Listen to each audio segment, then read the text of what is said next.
আসসালামু আলাইকুম। কেমন আছেন আপনারা? আমি এখন ২য় পর্বের মধ্যে দেখাচ্ছি কিভাবে আমি আমার বাইক নিয়ে সেই পানির উপর দিয়ে গেলাম।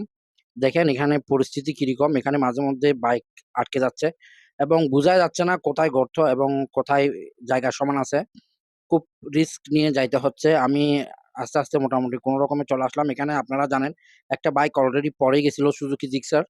তারপরেও আমি রিস্ক নিয়ে যাচ্ছি। কারণ এদিক দিয়ে যাইতে আমার খুব সহজ হবে অন্যদিকে ঘুরে যাওয়ার চেয়ে। এখানে দেখেন ওরা খুব জ্যাম লাগাই ফেলছে। এখানে যাওয়ার কোনো ওয়ে নেই। তারপরেও আমি মোটামুটি রিকোয়েস্ট করে ঠেলে-ঠুলে চলেই গেলাম। দেখি সামনাসামনি সেম বাইক একটা পড়ে গেল গা। এটা হচ্ছে যে Hero Xtreme 125 আর সেম বাইক।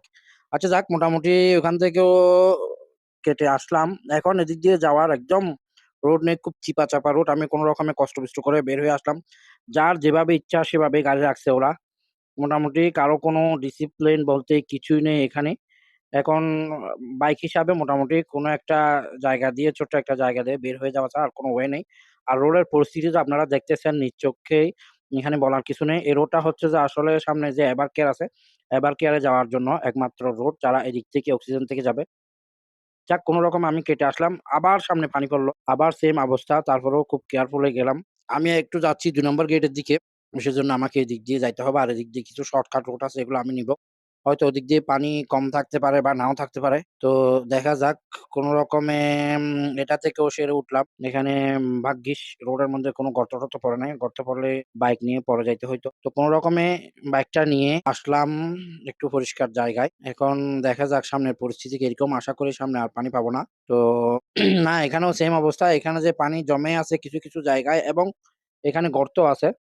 তো আমি আসলে কিভাবে কি করব দেখেন এর কি অবস্থায় পড়ে গেছে গর্তের মধ্যে। আমি রিস্ক নিচ্ছি না। একটু কষ্ট করে হলেও ওই পাশ দিয়ে যাচ্ছি। হয়তো এপাশে গর্ত কম আছে। তারপরেও আমি আটকে যাইতে চাইছিলাম। একটু কেয়ারফুলি চালায় নিলাম। এখানে দেখেন রোডের পরিস্থিতি আসলে বর্ষা আসলে ওরা কিভাবে কাজ করে বুঝি না। এই দেখেন আবার এদিক দিয়ে আরো একটা জায়গায় আসলে কি দুঃখ আছে। এখানে সবখানে পানির পরিস্থিতি এমন যে আসলে কোথা থেকেও রেহাই পাওয়ার মতো কোনো পথই খুঁজে পাচ্ছি না।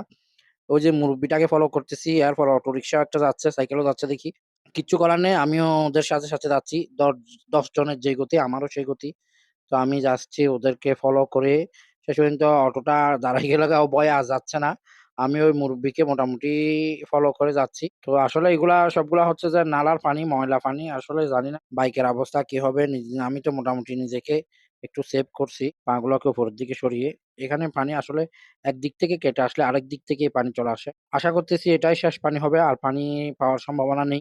এখন কি আর করা? যাইতে তো হবে। কোনো অল্টারনেটিভ রুট নেওয়ারও সুযোগ নেই। উল্টা দিকে যাইলে আবার পানিগুলা পেরিয়ে যাইতে হবে। তো শেষ পর্যন্ত পানি কেটে চলে আসলাম।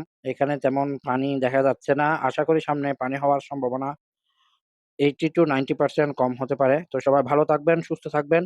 আমার সাথে থাকবেন এবং আমার চ্যানেলটা সাবস্ক্রাইব করতে ভুলবেন না।